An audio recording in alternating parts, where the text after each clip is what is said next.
Well, alrighty, fellas, how are we doing today? Good morning, good morning. Pretty chill stream recap today. Welcome back to another PokeMMO stream recap. Those is stream recap, I believe, 283. I've been doing a lot of testing and a lot of beginner money-making methods over the past few years. I think I tested 3 different or so. I did Ditto farming, I did Shunter farming, I did EV training, XP training, certain Pokemon to make Pokeyen. A lot of beginner money-making methods over the past few. I need my synchronized Pokemon. I'll grab that a quick sec. But I've done a fair bit of beginner money-making strats over the past weeks or so, and I really want to take a break, chill, and just shiny hunt. Today is mostly going to be focused on shiny hunting, almost 90%. Maybe I'll do some breeding for profit or something like that. Maybe some clearing to my PC, but 90% of today is going to be shiny hunting, answering questions, talking to chat, and seeing what's going on in the community. I know we have some PvP changes, or at least some big discussions, and there's a lot of kind of a hot button topic right now around like Vaporeon and Roserade and NU. I'm really just an observer at the moment, so we'll see what happens. Someone was asking a question earlier, for example. Hey, I have a question. If I encounter Magikarp in the wild, and I both hatch eggs, does it count towards one number, or is it like 2,000 wild encounters and 150 eggs? This is a really common question when it comes to new shiny hunters, and it's a genuine and a good one, right? The biggest thing to understand is that shiny hunters, we count our numbers kind of arbitrarily, right? The numbers of it, it's really however you want to count it. Counting numbers is really just a tool in a way for us to track kind of our faux progress. We're not actually making progress. Whenever you leave a horde, right, the next horde does not remember any of your previous hordes. Your encounter rate for a shiny, your shiny rate is always 1 out of 30,000. Doesn't matter that I have 56,000 encounters. It doesn't matter if I have 1,000 encounters, 100 encounters, 100,000 encounters. It doesn't matter. Every Pokemon, think of it as every wild battle is like rolling a 30,000 sided die is the easiest way I can explain it, right? And that die doesn't remember how many times it's been rolled. Its physical chance is really just going to be the same every single time, right? Now, there's things to talk about with probability and large sets of data, but that becomes more complicated, and I'm no math expert by any means, but you really can track it however you want to. Now, I don't recommend egging Magikarp if you're going for a shiny. This is kind of a common times 5 horde, but if you want to do it for fun, I mean, you can definitely do it. Or if you want to just breed the leftover carps that you have, together, I think that's okay. There's nothing wrong with that. Great first question. Thank you for the sub, dude. Good morning, good morning. Good morning to everybody. Let's go ahead and jump into it. I have a lot of shunting to do. I'm going to hopefully should be able to reach 60,000 encounters today. We'll see. We'll see if I can stay on track and stay focused, but we'll get into it and just get started. Another great question. Really appreciate this, Starkey. I watched the 1 hour guide yesterday and I wanted to ask, do I really still need that one mod for more eggs per hour? Not anymore. So there used to be something called custom strings that was commonly used in PokeMMO, and some people still use them to speed up a few things, but you don't need them anymore, especially for egging, right? The way that egging now works is, I can actually go show people in a quick sec because I actually have 30 eggs that I want to make, just 30 eggs. But the way that egging now works is you can just straight up egg from your PC. You don't have to run back and forth. And people are now doing more eggs per hour without strings because of that change. They essentially took away custom strings, which was a wholly weird concept where new players and players would have to go download this third-party thing to then make their game faster. But it was technically okay because it was meant to keep people in pace with like certain languages that have shorter characters, which make things appear faster. But then custom strings just ended up being faster than those languages anyway, so it defeated the purpose of them existing. Custom strings is a whole mess of history in PokeMMO, but if you've ever played any online game or any MMO, you probably think to yourself, you could just download something to make your game faster. That literally sounds like hacking. Like, that sounds like a cheat. Like, that's what a cheat is, right? That's not okay. So they've been trying to standardize strings and make it so that strings don't really affect the game as much, and that the game just works at a good pace on its own. So they're kind of getting there, and egging has been changed in a way to hopefully be in that way. Like previously, I always say I would do like 360 to like 420 at my peak mechanics, maybe like 430, 440 eggs in 1 hour. Now I do like 500 to 540 if I do an actual hour of eggs. Like, it's crazy. They basically buffed egging, and that's also why it's a big reason why people always ask the price of Dittos, right?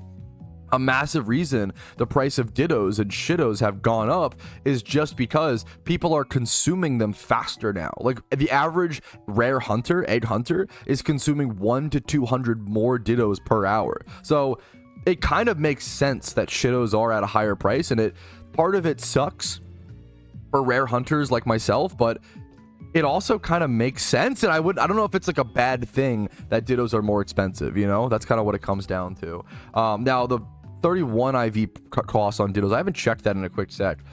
That is a really good thing to check for market health, and this is what scares me a little bit, is when you see things like 31 attack IV Dittos being almost the same price as a Shitto.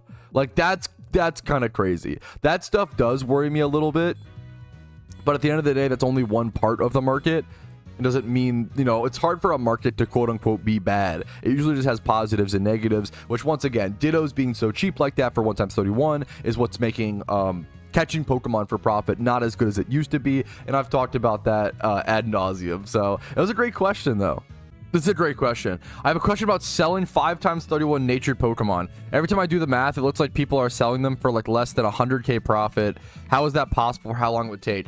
It's because selling a Pokemon, selling 5x31 is not the way to make profit. That the best profit, if you want to breed for profit, is usually doing around 2x31 plus 20 plus and other stats plus nature, or like 3x31. Once you start hitting 4x31, 5x31, you start losing a lot of your profits when it comes to breeding. Now I will say 5x31 natured, 5x31 plus nature for only 100k profit, less 100k profit is kind of rough, but I usually just don't breed 5x31s. It's not where a lot of your profit is. Usually looking for those 2x31s, those 3x31s. Good question. I don't have much to add to this. I feel like this is just an unbelievably true sentence. I feel like when new players think of veterans, they always think, oh, they're hella rich and they have so many shinies. But in my opinion, being a veteran is mostly just the knowledge you get from playing the game so much. For example, I'm broke as fuck and I only have 9 shinies. Genuinely 100%. Like I agree. Like we often judge like, oh, this person might be a veteran in the game if they have X shinies and X net worth. However, I mean, those numbers are really arbitrary, right? It's just an on average sort of thing. Someone could come back to the game, have 0 Pokeyen, 0 net worth, but be very, very educated and up to date on what's by watching guides, watching content, reading the forums, playing the game. PokeMMO is a game where at the end of the day, you can shortcut a lot more than you could back in the day, thankfully, with videos and guides and stuff like that. But you have to play. It's the same with it. You have to play the game. It's like you can't. There's only so much you can learn when it comes to like being a chef and cooking from books and from videos. Eventually, you gotta crack a few eggs and make that omelet. Oh, I almost forgot to talk about the PvP changes. They're literally on screen. We do have some PvP tier changes, boys. So this is PvP movements discussion. So these changes are not in effect yet. Whenever this happens, it's like these are the changes that are most likely going to happen in a few days once March kicks in. However, the tier council and the PvP community in PokeMMO is always up for discussion. You can always let your voice be heard. It's really the people that make the best arguments really can affect the PvP metagame, and it makes a lot of sense. People who are experienced and involved in the metagame. So nothing to or from OU, down to UU, or sorry, up to UU from NU. Gigalith. This is a Pokemon that I've talked about a lot in the past, where whenever Gigalith drops down to NU, it never lasts. Sand setting in NU is a little too strong for a couple of reasons. One of the big ones is Stoutland. Hilariously, Stoutland with Sand Rush, when combined, let's go PvP stats or whatever, let's go PvP stats. Stoutland with Gigalith becomes very, very powerful. We can go check actually. Stoutland, only 45% right to be fair, but Sand Rush, Choice Band, Adamant. Stoutland is unplayable in NU most of the time. Here you can see the stats better. Most of the time, this Pokemon is unplayable. But whenever Gigalith drops down to, look at this, 73% most common allies. Whenever Gigalith drops down to NU, which it occasionally does, it always makes it very... The win rates are very bad, though, so it's kind of interesting. But I think it's because people are using Gigalith in UU. What the usage means... Yeah, what the use rate is, there's 6% of games are using Gigalith. And it's interesting because really high win rate in UU, but not as well in NU. Kind of interesting. But anyways, back to the movements. Tangela. getting moved down to NU from UU. That's a really big deal because Tangela now has Regenerator. I think Tangela could actually have a really interesting place in NU. It might be fine. I think it could be fine. I'm really interested to see how that plays out. Gigalith usually is a little too strong for NU, weirdly, even though it's not crazy. But and the next one is Roserade back to BL2, which I believe is like borderline 2. So this has to do with I think Roserade is currently in NU. The general consensus from what I've seen from the community is that Roserade is kind of broken. I don't have much of an opinion on this. I'm not up to date on the metagame and stuff like that in NU. I used to play NU as my main format and tier back in 2013. Roserade is currently sitting with a 56%-ish win rate. 56% with like 20% play. It's pretty high. Then you also have things like Quillfish with 57% win rate, 17% play rate. Which is interesting. I don't see much. There's no like Roselia pairings with this either, which means that Quillfish is just good on his own, which is interesting. So there's a lot of discussion happening around Roserade and Vaporeon are the two biggest Pokemon that are currently being discussed right now for NU. There's a lot of discussion happening. If you want to join that discussion or just stay up to date on what PvP tier changes are happening, it's really important because I always say everybody, no matter if you're a PvP player, a PVMer, everybody needs to make Pokeyen and PokeMMO. Everybody does, right? Shiny hunters, whatever. And you have to know what's happening in the game because it affects the market, right? Even if you're not a PvPer, understanding like, oh shit, Tangela is probably about to move to NU. Let me go breed some hidden ability Tangelas. Like those NU players are going to want those. It'll probably be pretty good. That's really important. It's so important. It's so important to understand what's happening with PvP in the metagames to be on top of the market, as we all need to make Pokeyen as players, whether you're catching Pokemon for profit or breeding for profit. Okay, Sandslash has broken my brain. I need to change locations. I'm sorry. I think that spot might be cursed. I'm going to head over and do the 30 eggs. I have 30 Olamola eggs. If I breed 30 eggs and I just so happen to get the egg shiny with it, I mean, I've done around 40 to 50,000 eggs total. It would be crazy, but it also wouldn't be crazy, if that makes sense. I'm going to do these eggs. We're going to just roll the dice, see what happens. And then I'm going to move over to like Sinnoh for a little bit or something. We're going to do some single encountering or something crazy. Like, I got to spice things up, boys. The brain is mush. Well, chat, we're breaking all the rules. I was supposed to go rare or quantity this year. I'm single encountering. The brain's cooked. We gotta mentally reset. We gotta switch it up.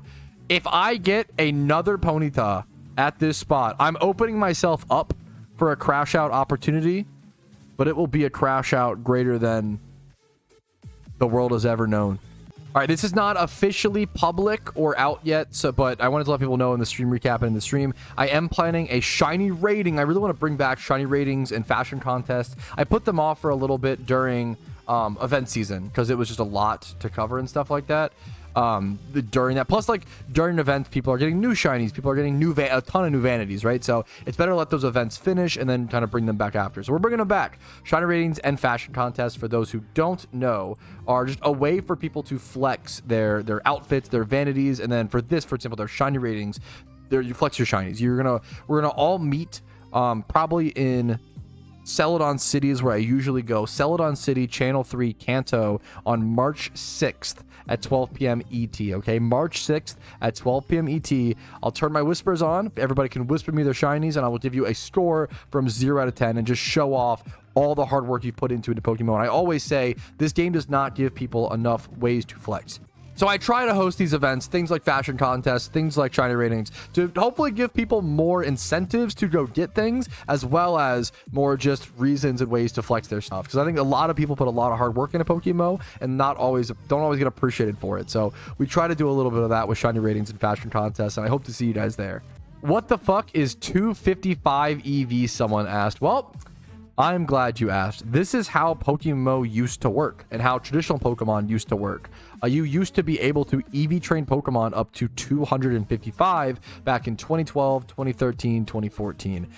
I don't know all the exact details. I used to EV train all of my Pokemon at 255. That was just the norm. It's what you did back then. It didn't cap back then, but nowadays they all cap. Ever since like 2014 or something like that. I used to have a ton of 255 EV Pokemon. However, something happened. I don't know the exact details, but something along the way of like, if you listed them on the GTL, or if you like traded them, or like there was something along the way where if you did something with them, it would reset the EVs or fix them. So all of my 255 EV Pokemon are gone. None of them stuck. They all got fixed essentially, right? There's some that are still, I guess bugged is probably the right word. There are some that are still bugged like this, where you can still see the 255 EV on some Pokemon. I don't know exactly how these players dodged that correction, but this is extremely, extremely, extremely rare. These Pokemon usually go for like, I don't know exact numbers, so please don't quote me on it or use this as an evaluation, but somewhere around like 20 million Pokeyen a piece. Like, these are extremely rare collectibles that go for tens of millions. Very, very, very impressive Pokemon to own. Wait, I'm so glad I asked you, and thank you for sharing the numbers and the information with us, Karoshi. That is so, I would have never guessed that in a million years. So for those who don't know, Karoshi is the record holder for the driest shiny hunt confirmed in PokeMMO. And it's kind of a good thing, but also was horrible at the time. Karoshi went extremely dry during official Shiny Wars, but because it was during official Shiny Wars, everybody was like, we all knew like how many encounters people were getting per day. Like we kept track of like Karoshi's journey. It made it easier to like logistically validify that it is pretty much confirmed. Like if someone told me they went 474,000 encounters dry, I'd be like, I'm a little skeptical of that. That's really extreme. But because Karoshi did it during wars and we literally saw them all the time hunting, it was a lot of evidence essentially. It's believed that Karoshi did legitimately go 474,000 encounters dry, and they have the logs from the encounter counter. What I didn't know, that Karoshi's done, I think 69 to 70 shiny hunts in total. And Karoshi, even though Karoshi's gone 474,000 encounters dry, Karoshi's average encounters per shiny is 31,723. I didn't know that. It's like close-ish to rate. It's still a little bit above, which is tough for 70 shunts, but that's like really, really interesting. Now, does that make up for the 474,000 encounters dry? Probably not, but that's really crazy. Like, I don't know, that's really interesting. 474k, bro must have been seeing things. Yeah, at that point you're mentally cooked 100%. I never knew. I knew that like Karoshi had some amazing, with any shunting career, you have some amazing moments and some really rough moments, and it's all about trying to even that out. But I didn't know it was that. That's so interesting. Yes, it's a bit high because most of my encounters are on Dono and Charm. Absolutely. Being like 3 to 4k over odds along like 70 shiny hunts is still really, really rough, really, really bad. Like, that's still really, I totally agree. I'm not trying to downplay, and that's crazy. That is crazy. I've never heard that information before. I'm not trying to belittle or downplay Karoshi's dry streak at all, because that's, most people would rather have like a higher, like I've done 40 something, 47, 40, yeah, shunts. My on average rate is 1 out of 34k. I would rather take that. I'd rather take the shunting journey that I've had and take the 1 out of 34k average versus the 474k dry, because that would just, it melts your brain in a different sort of way. Like, going dry for one, you start doubting everything. It's where a lot, yeah. And Karoshi's always been so good about like keeping the mind on right, and it's really, really crazy. That's so insane. I never knew that. Thank you for sharing that information, because I know a lot of people use Karoshi's hunt as evidence for shiny locking, and to me, I don't see that in that way. Like, I don't see that. Obviously, it's very, very unlikely, but with the 31k number, as well as the developers, it's possible they lied, but I just don't know why we would assume that. It's very unlikely, right? From our understanding, the PokeMMO staff, the mods, the devs did reach out to Karoshi and tell him that he wasn't locked. Like, they double checked his account, and he wasn't locked from what they told us during war, which is often, people always say, oh, but he must have been locked to go that dry. from what we understand, it's always possible. There's always wiggle room. That's how everything works, right? It's possible. I don't want to say it's 100% chance Croce wasn't locked, especially with a case this extreme, right? You have to be open to other things being possible, but I think it's more likely. I could be wrong. It's my conclusion. Everybody comes to their own conclusion. It's not really. It's a tough one. It's so extreme, right? 474k dry is just so insane.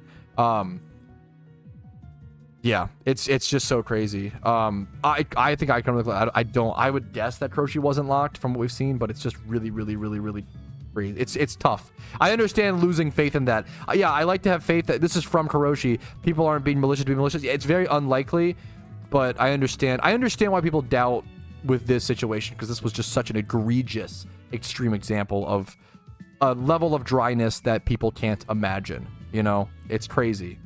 I feel like people don't realize how active the PvP scene in PokeMMO is, and it's even crazier when I feel like only like 10% of players actually play PvP, right? In the past 26 days, okay, this number is only for the month of February. In the past 26 days, there have been 567,000 OU games played. Okay, I think it's actually technically, sorry, it's half that number because it's like in total matches. There's been 283,000 total matches, which is insane. Like, that is a crazy high number to me for total PvP matches, especially when like only like, once again, a small percent of players actually play PvP. The OU tier is like very popular and doing very well. A lot of the other tiers not nearly as popular. Definitely more to say. Like, there's been 6,300 UU games, 5,000 NU games. Oh, my favorite tier, hurting. 7,000 doubles games. How many randoms games? 157,000 randoms. But once again, OU reigns supreme. 283,000 OU games played within 26 days, dude. That's also, keep in mind, that's also in a month, like during event season. Like, a lot of those days were during the Lunar New Year event. So people weren't playing PvP as much, which is crazy. Someone said, is there any Pokemon worth flipping right now? I think flipping is pretty good right now, and I feel like the market's actually like faster than I would expect. I expected the Pokemon market to slow down a lot, and numbers in general to slow, like on YouTube and stuff, analytics, to like slow down post-event season. I think I've seen kind of the opposite. I actually feel like the market's gotten a little bit faster, and that like views and stuff and analytics have gone a little bit up. And I think it's really interesting. We've never really seen that before in PokeMMO. Usually post events and people are burned out and people are exhausted. They want to like take a break from the game in its entirety. But I think this year, this is one of the first years, and this is conjecture, so keep that in mind. I think this is one of the first years where people like I felt like this year. People were excited for event season to be over. Event season felt so long this year because official Shiny Wars added 2 months to it, essentially, or like 2 or 3 months essentially. Where I feel like people were excited to just get back to playing the game. People were excited to play the game they want to, do the goals they want to, decide the things they want to do. I feel like I'm shocked to see that the market hasn't slowed down as much as I thought. I think people are already like preparing raid Pokemon, buying good IV Mons, preparing for next year's event season, even though this one just ended, which is really crazy to me. I'm really impressed by it. I don't know if it'll last. Like, at some point, people have to take a break from the game. Like, it's, you know, in general, it can't always be hot, but it's been crazy to me to see how well it's held and how like the market's been like pretty active post event season. It's usually much quieter post event season. And here it is, fellas, 60,000 encounters. We are officially 2 times over the shine. I mean, even more that way with Don't Enter status, but it is what it is. What are you gonna do? What I do is I keep getting encounters. It's the only way to break the streak. All you got to do is not give up, and you can't lose when it comes to shunting. So we just don't give up. We keep going. Okay, someone in chat said free ice cream shop in Snow Point City, Channel 1, for anybody who wants a nice cold ice cream. One ice cream, please. What is this? Bro, new money-making method just dropped, guys. Loot from 1 hour of being an ice cream shop in PokeMMO. This is the kind of shit, dude. I gotta do this more and encourage more stuff like this. Wholesome stuff like this. Just dumb, in-lore, sweet MMO, like, community role-playing memes. I love you for this, Be the Snow. Thank you for the ice cream, dude. I will enjoy it hastily, and I will enjoy it off stream because I'm gonna be calling it here, fellas. Thank you for the extra long stream today. A little over 6 hours. Was a ton of fun. Like the video if you enjoyed it and found it helpful. It was a tip that it was interesting to you, or it was just good background content, mildly entertaining while you played and grinded PokeMMO. Like the video, it helps me out tremendously. Dislike if you didn't enjoy it, that's okay. Subscribe to the channel for daily PokeMMO videos every single day. Follow the Twitch for streams Monday through Thursday at 12 p.m. ET. Discord's down below if you want to join that. And if you want to go above and beyond and support the content, if I've earned it from you, which is really important, and you can afford it, which is also really important, YouTube memberships, Twitch Primes, Twitch subs, and PayPal/Venmo do go an extremely long way. I will see you guys tomorrow, though. I'll see you Thursday. Have a good one. And don't forget the shiny rating is also scheduled for next Thursday. And I'll be doing a fashion contest coming up. And hopefully I have another event that I have planned in my back pocket. So I will see you guys tomorrow. Still shunting. 60,000 encounters dry. Peace Reno, fellas. Hey, thank you so very much for watching until the very end of the video. That means the world to me. And if your name is listed here, you're the reason I'm able to do this in the first place by going above and beyond and supporting the channel via YouTube memberships and Twitch Primes. Thank you so much. Have a great day.